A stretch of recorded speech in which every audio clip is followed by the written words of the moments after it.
Es un tema de la calle, es un tema que Marce nos está, con Facu, que son nuestro equipo en la calle, nos está mostrando. Lo ves todos los días cada vez que tenés que trabajar. Yo quiero aprovechar que está Carlos acá con nosotros, claro. Carlos De Angelis, que es sociólogo. Generalmente lo sumamos para los análisis políticos, pero la verdad que no deja de ser, como sociólogo, algo que nos gustaría que vos puedas decirnos qué mirada tenés, porque es como dice Eddie, choque entre derechos de trabajadores, cada vez más sensación de que la gente está con una inestabilidad o muy irritable en la calle. Eddie recién lo puso en términos correctos, anomia. ¿Qué es la anomia? Es la falta de sentido de lo que es correcto y no. La anomia es la falta de normas, la falta de reconocimiento de la norma y también se pierde lo que es justo y lo que no, digamos, porque es una situación imposible, porque están relatándola con el dramatismo que tiene, porque obviamente una persona agrede guarda y hacen un paro de todo el ramal y sufren cientos de miles de personas a causa de esto. Entonces me parece que ahí hay una desproporción, que también lo decía Luis, entre la situación y la respuesta. Esto también lo vemos, porque no es un caso puntual que vos decís, bueno, pasó esta vez. Lo estamos viendo a diario, lo estamos viendo que 4 cortan una calle y cientos de miles de personas pueden transitar. Alguien atraviesa un auto en una rampa de discapacitados. Y esto es la falta de vínculo con... Te hago una pregunta bien como sociólogo y como que vos medís la temperatura de la sociedad. Se lo pregunto también a psicólogos sociales.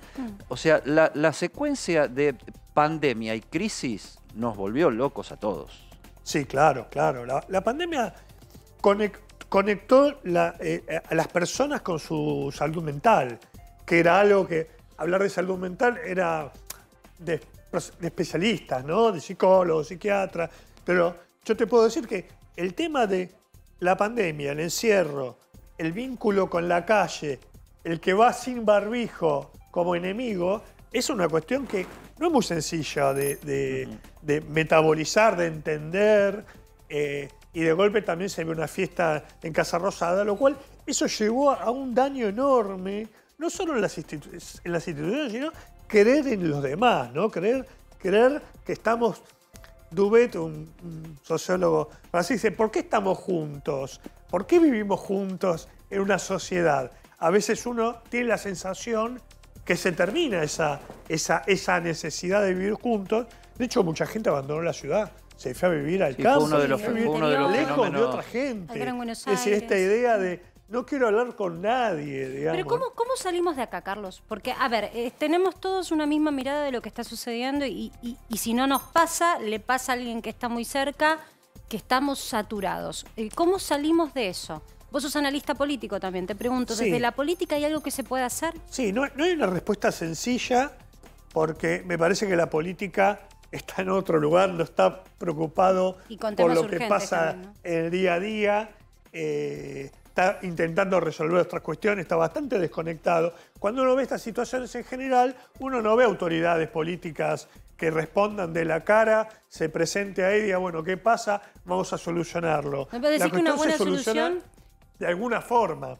Tomo esto, una buena solución sería que un ministro o un secretario se presente, se apersone personalmente y diga, para eso a ver, acá estoy, medida de fuerza, la tomamos, la entendemos, vamos a apaciguar los Trabajo, digo, hay 2 millones de instituciones, no es que estoy inventando salidas fáciles, sí, ¿no? Pero acá llegaste, a mí me parece, Carlos, que llegaste a un nivel de deterioro en las relaciones sociales donde una medida no alcanza, porque acá lo que tenés roto es la cadena de referencia con el otro y la cadena de autoridad. O sea, no hay una cadena de autoridad. O sea, el que está ahí para ordenar la fila es un enemigo que te hace perder tiempo. O sea, y ese es el código de valores que en el amontonamiento, la desesperación, la angustia y todas estas cosas te llevan a ver en el otro, primero, un competidor por la puerta del tren. ¿Quién entra primero? Y después, si vino el guarda y te cerró la puerta en un momento, el enemigo es el guarda. Entonces, tenés toda una confusión de valores donde no hay una solución urgente. Que se encadenan con otras situaciones de falta de justicia. Hoy yo estaba mirando, casi cambio de tema, pero la canasta que dio el INDEC para 4 personas, 111.000 pesos, un número además como clave. Yo no creo que mucha gente de la que esté ahí gane más que eso. Claro. Entonces también eso Todo Sí, propicia que la gente tiene... metafóricamente, un ese tren te lleva a esa insatisfacción y a ese nivel de, nivel de angustia. Sí, pequeño comentario, perdón. Es un polvorín esto. No es el único país, no es un caso privativo de Argentina. Fíjate que cualquier disparador de temas serios, ¿no?, en los Estados Unidos provocó, por un lado, que se incendiaran todas las ciudades, ¿te acordás con el tema de los abusos de los policías blancos sobre población negra? Y después, del otro lado, la toma del Parlamento norteamericano. Es decir, cualquier disparador lleva a una locura. En Francia, en Alemania, cualquier disparador. Estamos arriba de un polvorín, es un problema a tener en cuenta. Se incendiaron iglesias, universidades. Exactamente, o sea, en Colombia. Cuando estalla es un infierno. Entonces hay que tratar de bajarlo antes que esto estalle. Además, me parece que hay un dato de la Argentina de este último tiempo que antes no se registraba y que me parece central. Y es que hay gente que tiene trabajo registrado que está por debajo de la línea de la pobreza, ¿no? Hay gente con trabajo registrado que no cubre la canasta básica. Eso antes no pasaba. Eso antes no pasaba. O sea, laburás y sos pobre. Laburás y sos pobre. O sea, tenés trabajo registrado y sos pobre. Yo insisto en esto. Vamos al trabajador en otros espacios de Latinoamérica. Viajar así te degrada la calidad de vida, porque no es que estás volviendo... Claro. Eso no es ingreso, eso es servicio. Mucha gente tiene que volver. Vos decís, bueno, pero el regreso, ¿qué problema hay si en realidad vos no podés llegar tarde a tu trabajo? Pará, hay mucha gente que tiene hijos, que se lo está cuidando alguien, que están desesperados por volver, porque los tienen que ir a buscar. O tienen 2 trabajos. Por favor, tienen 2 trabajos. Perdón, o sea, tiene asidero. Te hago una cadena de vida común. Esto no es ingreso, esto es servicio. Un problema de mal servicio. Lo estamos pagando con los impuestos. Te bajás del servicio, te tropezás con el hueco de la vereda que no está arreglado. Saliste del hueco de la vereda y te apuntaron con un arma para robarte. Y en los servicios llegaste a tu casa y tuviste un problema de que un vecino enloqueció y agredió a otro. Pagar por ese servicio. Hay que... Nadie está dispuesto a pagar porque ¿y este servicio debería costar cada vez más? No. Ahora vos me decís... El planteo es paguemos lo que vale el servicio, porque no se está pagando lo que vale, es irrisorio lo que cuesta en rigor de lo que la gente paga. Tristemente a todos les cuesta mucho pagar el boleto, pero la realidad es que el costo de verdad es más alto si no hubiese subsidio. Ahora, yo creo que la gente estaría más dispuesta a pagarlo si viajara en tiempo y forma. Y pasa en las grandes ciudades, hay un orden, tenés carteles, te avisan cuándo va a llegar el próximo tren, el próximo colectivo, y se cumple. Y no hay que irse al primer mundo, nada de países nórdicos. Es mirar también cómo se organizan en países como Uruguay. Hay que empezar a mirar esas cosas también, porque si no... Eddie, el planteo es que la gente se banque el ajuste, que la gente se lo banque porque algún momento había que hacerlo. Es verdad. Ahora, ¿qué le vas a dar a cambio? ¿Este mismo servicio? Bueno, ese es un punto central. Ahora, ¿no? perdón, además... pero esa furia que hablas y que sacaba el tema internacional y regional, Luis, Chile es un país muy ordenado en ese sentido. Ahora, un día subieron 30 centavos y reventó. el subte y reventó el país. Tuviste que cambiar la Constitución Nacional. Claro. Después de un problema de aumento. Después de 3 meses de incendio, 3 meses que no lo paraba nada. Además entra en un gris porque parece que el rechazo es superior a la aprobación, es un plebiscito. Entonces entraron en un porque gris. Es probable que ahora se rechace la Constitución que se originó por esa... O sea, Chile está ahí yendo y viniendo. Claro, totalmente. Es increíble. Yo les propongo, si les parece, para mí es el número del día, estoy... Con un nivel de nerviosismo importante por mostrarte este número, porque es un poco la gráfica de cómo sale la gente a la vida, qué recursos hay. Y cuando hablamos de cómo estamos en una Argentina en donde se suponía que históricamente la gran composición era de la clase media trabajadora, tristemente cada vez hay menos clase media. Y tristemente tanto lo que mirábamos y reprochábamos y casi que como argentinos nos rasgábamos las vestiduras de decir acá hay clase media. En Chile hay una sociedad con polos muy concentrados de gente rica y gente pobre. Tristemente, esas vestiduras no las podemos rasgar más. Quiero mostrarte uno de los números del día, Eddie. Fíjate que tiene que ver con el INDEC. Se dio a conocer hoy estadística oficial del mes anterior, del mes de julio. Claro, tiene que ver con la inflación. Ahora, ¿qué está pasando con los ingresos en relación a eso? No van a la par, no caminan a la par. Es el número que seguro ya viste en el día, pero vale la pena que lo volvamos a repasar juntos. Fíjate lo que cuesta hoy la canasta básica. Y yo quería mostrarles el número completo y no quedarme solo en el hogar de 4 integrantes, y ahora les digo por qué. Para poder llegar a lo mínimo e indispensable, a lo básico que necesita una familia típica argentina que en teoría se compone de 2 adultos y 2 niños en edad escolar. Una familia necesita reunir ingresos por 111.298 pesos en nuestro país. Estamos hablando de un incremento de un mes a otro de que esos ingresos debían subir un 6,8% para que esa familia que ya está, si tiene esos ingresos, está rozando la pobreza. Es lo que no necesitas para no ser pobre, no para ser clase media. Es para comer, vestirte y transitar. Si tenés la suerte de ser propietario, si tenés la suerte de no tener demasiadas necesidades extra, ¿no? Porque digamos que los costos de salud muchas veces no pueden reparar en un hospital público. Entonces, entendiendo que lo mínimo y lo básico pasa por esto que te estoy diciendo, 111.298 pesos a mí me lleva a pensar que alguna persona que es sostén de familia y que tiene como único ingreso un ingreso informal que en general se rige en función del salario mínimo vital y móvil y suele duplicar el salario mínimo vital y móvil, es pobre en Argentina. O sea, hoy no existe la posibilidad que se daba hace unos años, cuando yo era chica, se veía mucho, no sé si a vos te pasó, Eddie, en tu generación, de que la mamá decide ser mamá, se queda en la casa, el padre va a trabajar y entonces hay un sostén. No es posible en Argentina hoy. Hemos cambiado por necesidad, no por deseo, cómo tienen que darse las cosas en Argentina. Lo que lleva a esto que te estoy comentando. Si esa mamá tiene que salir a trabajar y ese papá sale a trabajar, insisto, porque es un hogar compuesto por 2 chicos en edad escolar, ¿dónde están esos chicos?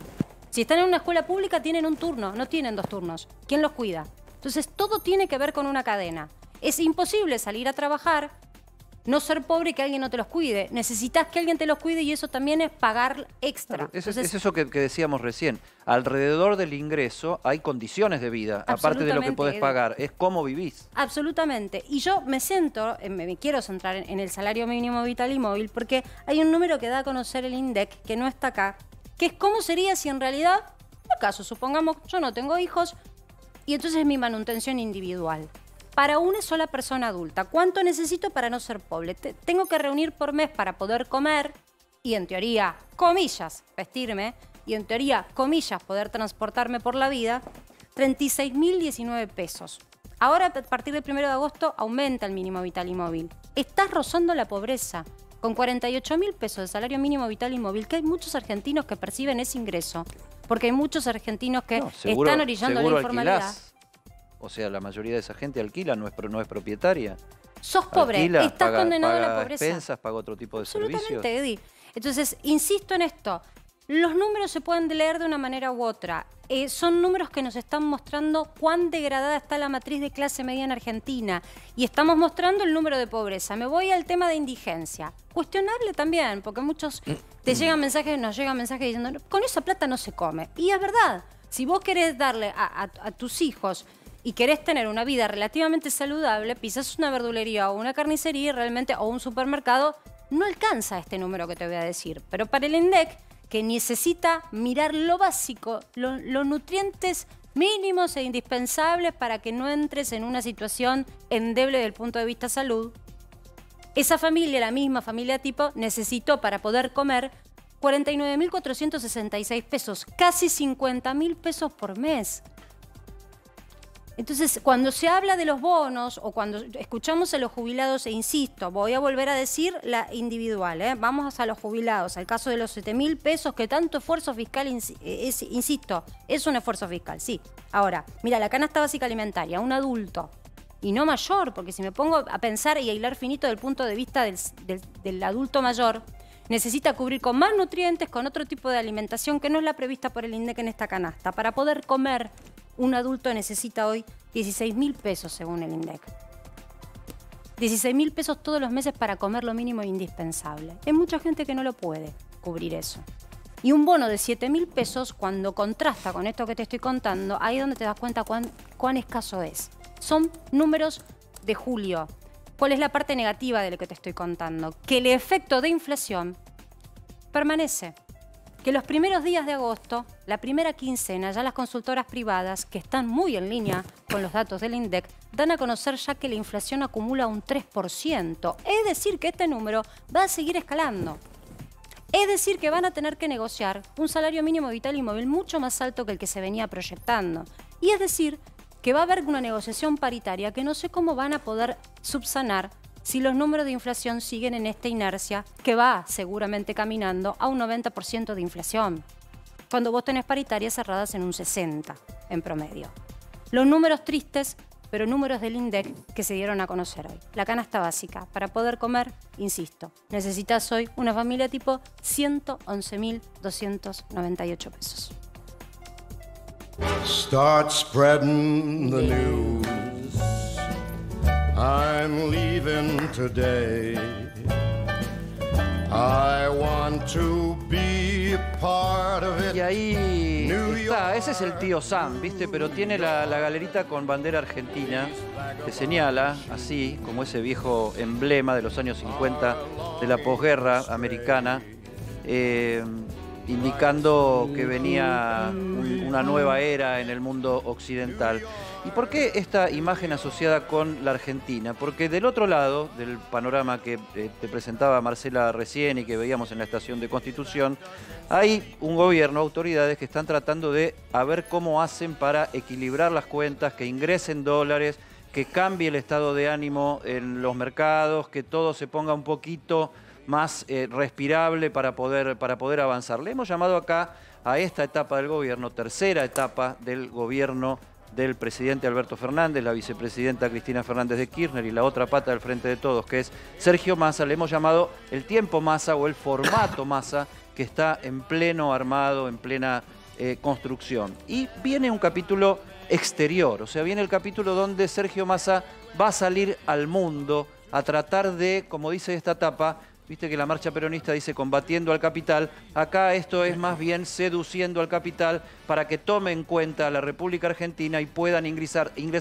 de distintas maneras inversiones, dividendos, dólares, para tener los contantes y sonantes en las reservas del Banco Central, pero también para ver si la Argentina puede avanzar en una inversión que le meta gas a la rueda productiva, particularmente en el tema energético, que es por donde se viene la conversación. Hoy Sergio Massa y otros dirigentes, también Horacio Rodríguez Larreta, y con particulares coincidencias en los ejes de su discurso, que después lo vamos a hablar con Carlos De Angeli, que está acá, y hablábamos recién del tema social, vamos a hablar del tema político, coincidencias en lo que viene en la Argentina y se está construyendo, que ambos dirigentes, uno de una fuerza política y otro de otra, dijeron, se viene un gobierno de coalición, no hay otra manera de sacar a la Argentina del pozo en el año que viene, y este ordenamiento de la economía tal vez supere al propio Massa y al propio Frente de Todos en su efectividad, si las cosas, por supuesto, resultan.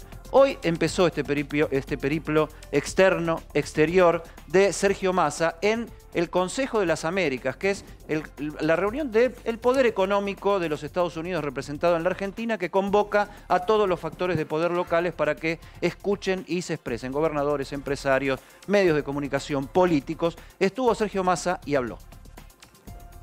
Hemos además planteado un congelamiento de la planta que no solamente alcanza al sector público centralizado, sino, como conocerán en las próximas horas por decisión administrativa, también a cada una de las empresas del Estado, porque entendemos que, en definitiva, el desafío de pedir que hagamos un esfuerzo en conjunto entre el sector público y el sector privado tiene que venir apalancado en que el primer esfuerzo lo hacemos desde el Estado y además los funcionarios públicos predican con el ejemplo.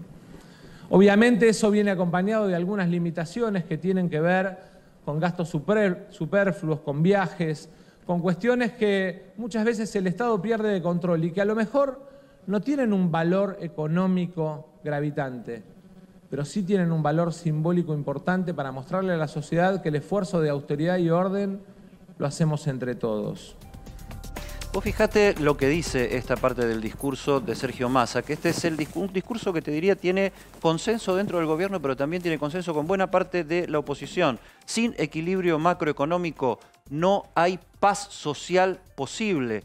veníamos hablando de eso en la parte anterior del programa, o sea, la indignación, la bronca, la desesperanza, el choque de unos con otros, o sea, esta ebullición de una situación, decía Luis Rosales, no sabemos cuánto dura, miramos el panorama regional y vimos estallidos por todos lados, o sea, la dirigencia política, la verdad que da ganas de creerle, y le preguntamos a Carlos De Angeli, el discurso, la verdad que está bien.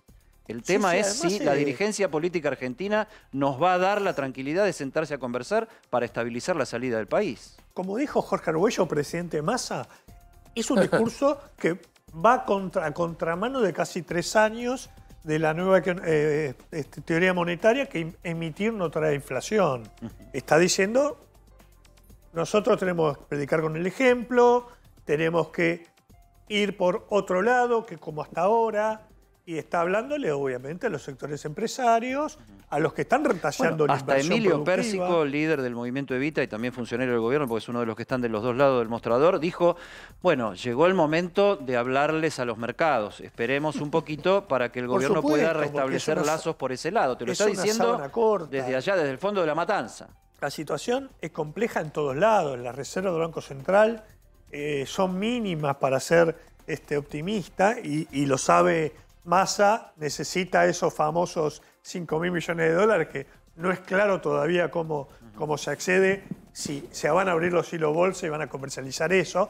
Ahora, obviamente es un discurso que casi a contramano de lo que fue la lógica del nacimiento del Frente de Todos. ¿Pero vos crees que tranquiliza o no tranquiliza? Porque, viste, yo planteaba acá no va a haber ningún shock de estabilidad, ningún shock de tranquilidad, ni nada.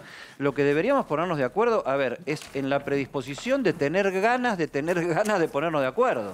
Sí, a ver, hay un activo que se ha perdido y que es la credibilidad. La Argentina lo ha perdido, el gobierno lo ha perdido, y Massa, por más que diga y acuerde con lo que los demás quieren escuchar, encuentre ciertos consensos, por ejemplo, el caso de Larreta, hay que decir, bueno, a vos te creemos, y todo el resto, todo lo que conforma, porque el sector de Grabois está por romper. No, de un lado el sector de Grabois está por romper, y del otro lado Lilita Carrió señala estas coincidencias de Massa y Rodríguez Larreta, o de los Massa y los Rodríguez Larreta, diciendo, esto nos pone en peligro la coalición. Ataca directamente. Inclusive, ¿qué piensan de esto quienes están como líderes de estos espacios? Cristina Kirchner y Mauricio Macri. ¿No? Digo, porque lo pueden plantear en coincidencia Massa y Rodríguez Larreta, pero no son los jefes o no son los únicos líderes de esos espacios, ¿no? Hay otros, principalmente Cristina Kirchner y Mauricio Macri. Fíjate que Massa hizo un llamado a la oposición a reunirse, pero esa reunión entre Cristina y Macri hizo un llamado al oficialismo a no tener miedo de hablar con la oposición. Sí, también. Ahora, es inimaginable esa reunión entre Cristina y Macri, ojalá que son los líderes políticos. Aunque la reunión no exista. Acordando. Aunque la reunión no exista. Digo, hablando de los números finos, no hay caja. Incluso si el campo liquida. Incluso si el campo liquida. El campo no es que saca más yuyo, más soja, más animalitos y entonces tiene un ingreso extra que le va a aportar. No, vamos a ser concretos y a decir la realidad. Lo que hacen es adelantar lo que ya iban a liquidar en el último tramo del año. Entonces tenés pan hoy, pero tenés hambre mañana. Y eso es importante también demostrarlo, porque la gente está pensando en el horizonte de las vacaciones para saber si en el verano llega la calma. Ni que hablar los políticos especulando también con el buen humor que trae el Mundial en los argentinos tan futboleros. Ojalá, mira. Y que además, insisto, voy a insistir en esto, porque después las noticias viste que no está tan mal la gente. Se está polarizando la sociedad, la pirámide de los que más tienen y los que menos tienen. Y los que dentro de todo tienen algo para gastar, se están dando el gusto de gastarla en vida. Entonces, por eso vos ves un récord, vos mirás el récord de las entradas de Latinoamérica. Los argentinos se llevan la mayor cantidad de entradas para ir al Mundial de Latinoamérica. Cuando vos mirás, sacaron todos los tickets. Esto es real, es dato lo que estoy dando. Pero eso no significa que no haya hambre en el país. ¿Y por qué estoy haciendo el punto sobre los números? Hoy, que le habló al empresariado, que le habló al management de empresas que tienen administración en Estados Unidos, que apoyan a Massa, que se han reunido innumerable cantidad de veces cuando no era ministro de Economía, hoy el riesgo país subió. Hoy el contado con liqui, el dólar para comprar dólares legalmente a través de la bolsa, pero hacerlos en una cuenta en el exterior, volvió a tocar una suma Ahora, fuerte. Estamos hablando de 295 pesos el dólar formal porque es legal, pero no oficial. Volviendo a la etapa de Eddie, seduciendo el capital, ojalá lo logren. Es lo que hay que hacer, es lo que ha hecho el mundo entero. ¿Qué capital, para Luis? crecer. ¿Pero a quién? ¿A quién le estamos hablando? Porque si es el campo, te van a adelantar. No, capitales internacionales. Es un cambio de eje. Esto que doy es información. Massa amplió su agenda en los Estados Unidos de lo que iba a tener. Iba a ir a verse con el Fondo Monetario Internacional, iba a ir a verse con algunos fondos de inversión, iba a ser una continuidad de lo que había hecho Silvina Batakis en su presentación tan fugaz, que la va a sumar a la delegación, así como lo llevó a Domínguez a hablar con el campo, la va a llevar a Batakis a hablar con el fondo. Pero abrió agenda, Jorge Argüello mediante, en Houston, se va a ir a Texas también, y va a ir a hablar con petroleras por Vaca Muerta y con mineras por el tema del litio. Ojalá lo logren. Pero espérate, porque nosotros venimos trayendo de hace largo tiempo, de gestión Kicillof, ministro de Economía, un acuerdo con la empresa norteamericana petrolera Chevron para meterse en la explotación de Vaca Muerta, que armó en su momento un escándalo bárbaro por parte de la oposición porque tenía un montón de cláusulas confidenciales, secretas, que no se podían revelar, etcétera, y después los desdibujamientos de la economía argentina hicieron que ese contrato quedara prácticamente en la nada. En la carpeta, Massa lo que tiene es ir a rehabilitar esas conversaciones, traer las inversiones para Vaca Muerta, reforzar las inversiones en el tema del litio y de la minería. Eso está en acuerdo con el gobernador de Salta, que es del Frente Renovador, el gobernador de Jujuy, que es aliado del Frente Renovador, que es de la oposición y presidente del radicalismo, Gerardo Morales. Esos son los capitales que va a tratar de ir a seducir Sergio Massa a Estados Unidos. Estratégicamente está muy bien, políticamente, chapó, es lo que hay que hacer. Ahora, insisto en algo, no es Mandrake el mago, es un ministro de un país que no puede asegurar estabilidad de una política más allá de los 4 años de vigencia del gobierno. Yo lo que digo, si va solo en nombre propio o solo en nombre del Frente Gobierno, del Frente de Todos, no va a funcionar. Bueno, pero o sea, acá tenés que ir a buscar esos apoyos como Argentina, Estás como hablando Frente Argentino. De inversiones, promedio, promedio de 15 años. Entonces, a 15 años es un país que no ha podido sostener en los últimos 15 reglas del juego claras, que tienen que ver con algo más allá de una gestión política de un color político. Luis, perdón, querías aportar algo. No, simplemente que ojalá logren seducir el capital. No es tan fácil seducir el capital, tal cual ustedes lo señalan. Los capitales tienen el mundo entero para invertir. El mundo entero. Países con la letra A hay un montón. Con la letra B, con la letra C, con la letra D. Si te maltratan, no vienen. Y los venimos maltratando hace décadas al capital. El capital no es mala palabra, el capital es un aliado para el crecimiento, para que la gente no la pase tan mal como la estamos viendo, lo vemos más temprano en los trenes, para que haya inversión, para que haya desarrollo, crecimiento, mejores salarios. Por ahí viene el tema. Ahora, sería una pena que solo se apele a cambiar la marcha peronista y poner seducir al capital porque están desesperados. Sería bueno que realmente lo cambien y entiendan conceptualmente. Por el momento te diría que en el Frente de Todos hay este consenso. Es el momento de Massa porque Massa es el que tiene un discurso más orientado hacia estos sectores, es más conocido por estos grupos del establishment y la economía. No nos une el amor, sino el espanto. Claro. No sé si alcanza eso. Diría Borges, porque la situación, y esto que hablaba Marcela del riesgo país, es porque mira los números financieros, y son muy serios. Ahora, también me parece que hay que volver a construir un país. El Estado, ¿cuál es la función del Estado? Porque no sabemos para qué está el Estado. El Estado tiene una tarea fundamental que es reguladora. Regula mercados y hace regulaciones mirando 30 años adelante. Vos si haces una regulación y en 6 meses la cambiás y en 8 meses cambiás el sistema impositivo y le cobraste el impuesto renta extraordinaria a las fortunas personales, se fueron todos al Uruguay. La próxima vez que los busques, vas a tener que ir a Punta del Este a buscarlo. Entonces, me parece que ahí hay un problema que es de la dirigencia política, la dirigencia empresarial también, porque mucha dirigencia empresarial triangula importaciones, aprovecha todas las oportunidades.